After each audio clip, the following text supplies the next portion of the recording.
Hi, my name's James Mower. I'm an ex-resident of Step by Step, and just wanted to give you a bit of an overview of my story, the assistance that I got with Step by Step, and to let you know where I am today. So I grew up in a broken home. My mum and dad divorced when I was about 4 or 5 years old. Dad got custody of my sister and I, and my mum, she was quite absent a lot of the time. Cut a long story short, I stayed with my dad till I was about 10 or 11. He got almost married to a new girlfriend, and she was very controlling. I didn't like that at all. I wasn't used to it, and I decided to quite literally get on my bike and run away when I was 12. I think before that, as every kid does, I think I probably said I was going to run away and got to the doorstep, but this time I actually got on my bike and ran away to live with my mum and her husband at the time. For me, I thought the grass was going to be a lot greener on the other side. I thought freedom, no more restraints or anything like that at all. But what actually transpired, what I didn't realise, was my mum was an alcoholic. So mum and I ended up actually in quite a number of different hostels and sort of protection units, I suppose, as mum went through domestic violence through that relationship. I ended up getting in fights with her husband and her son because they both beat her up. So it was very, very, very abusive. I wasn't a fighter in any stretch of the imagination as a kid. I was pretty shy, pretty timid, but unfortunately I had to defend my mum. It was really tough. Mum was with him for about 2 or 3 years. She was very absent a lot of the time as well.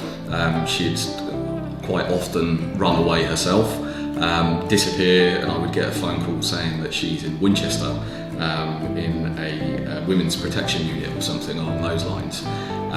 Something that I was struggling with a lot, because the stepdad, I obviously didn't like him at all because of how abusive he was to my mum and to myself, and it just was not a healthy environment at all. So mum ended up staying with him for about 2 or 3 years.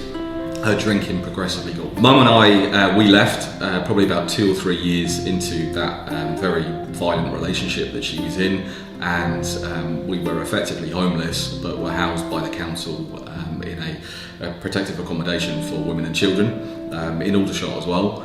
We stayed there for probably about 6 months or so, potentially a year. My education literally fell by the wayside completely. When I was in secondary school and I lived with my dad, I was predicted top grades. I was in the top classes at school and all sorts of things, but because of the journey that I was going down, my education just literally fell by the wayside completely. My school attendance was about 17% from memory. Social services had to get called in and all sorts, because my secondary school was in Farnborough and mum and I were living in Aldershot. So as much as sometimes I rode my bike all the way to Farnborough to get to school, wasn't very consistent. So anyway, we then actually ended up getting a flat through the council, mum and I, and I remember very well, actually, like it was yesterday. The bailiffs came knocking on the door, and I think it was about 8 o'clock in the morning. Mum was still fast asleep, and evicted us. So I didn't have a clue what to do in any stretch of the imagination. Mum said that she was going to come back, and unfortunately she didn't. So I still remember to this day sitting on the wall with a bag on my back, not knowing where mum was or what to do.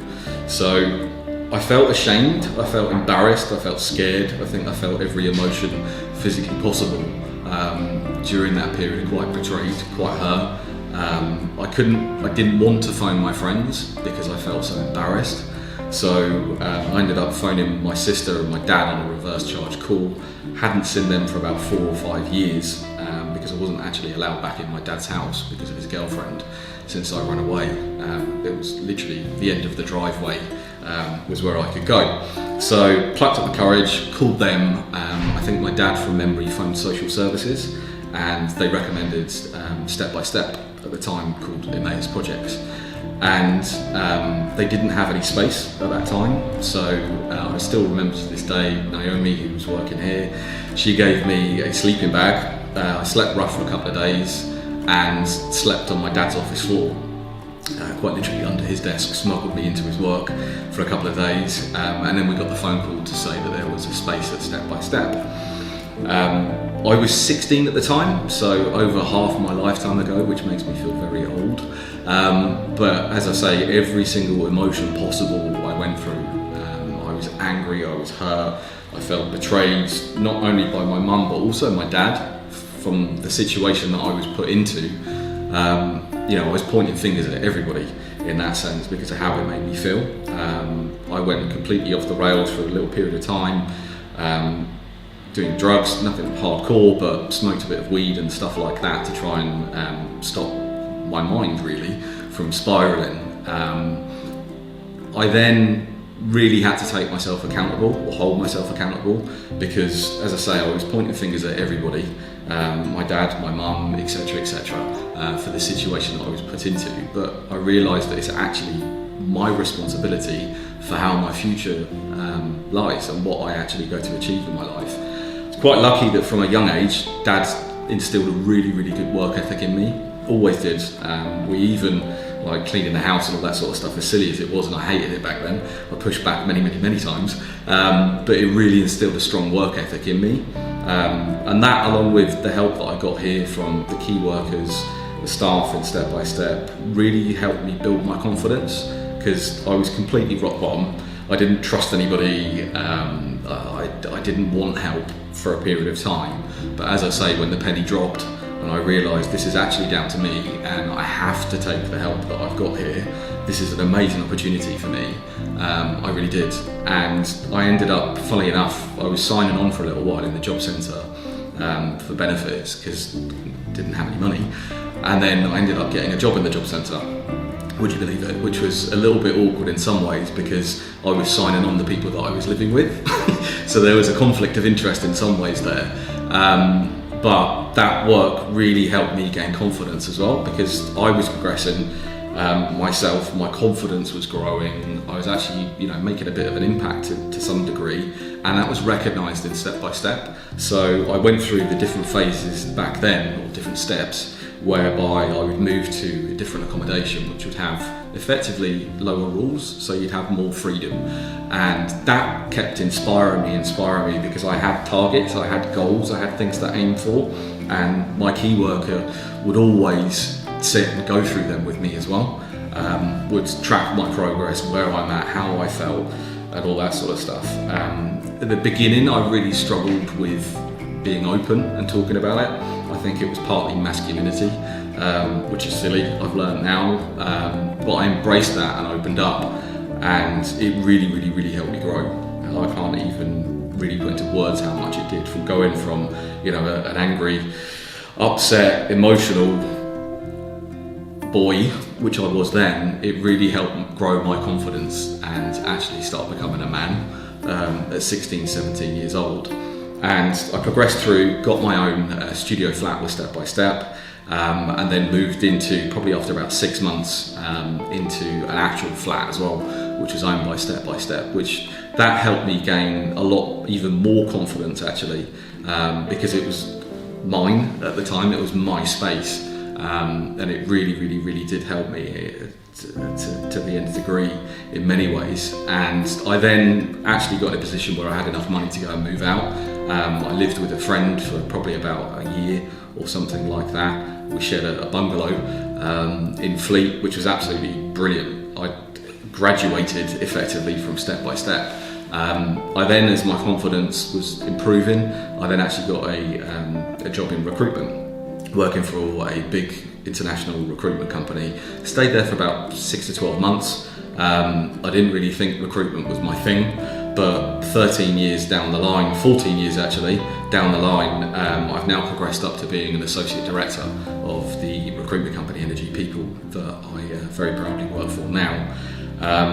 That saw me over the space of 14 years. I spent a lot of time in Dubai.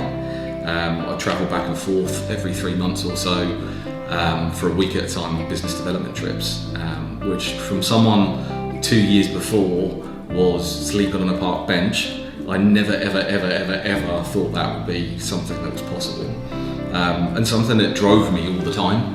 was having, I suppose, a fear of failure to some degree, of not wanting to be where I was, and that's something that's been instilled in me ever since. As I say, I've now progressed up to being an associate director of the business, and earlier this year I was approached by Step to become a trustee director, which I genuinely, from the bottom of my heart, am so humbled to have been invited to be on the board. Something that's so important for me is the journey that I've had there and the help that I got from everybody, and to be able to give back, for me that's so powerful. It gives me so much more fulfillment to help effectively the running of the charity, the decisions that are made, and my goal is to provide inspiration to the people that are here, to raise awareness, a lot of awareness about Step by Step and the wonderful things we do, and also for me is to give back and give an insight into, really for the board, of the emotions that people go through when they're here. Because with respect, I think it's quite hard to grasp that on the emotional roller coaster that you go through as a teenager. Whatever your situation is, whatever your background, to be in that position where you're homeless and alone, it's not easy. So my real goal, as I say, is to give an insight into the board and that, motivate the people that are here, spread awareness, and make an impact.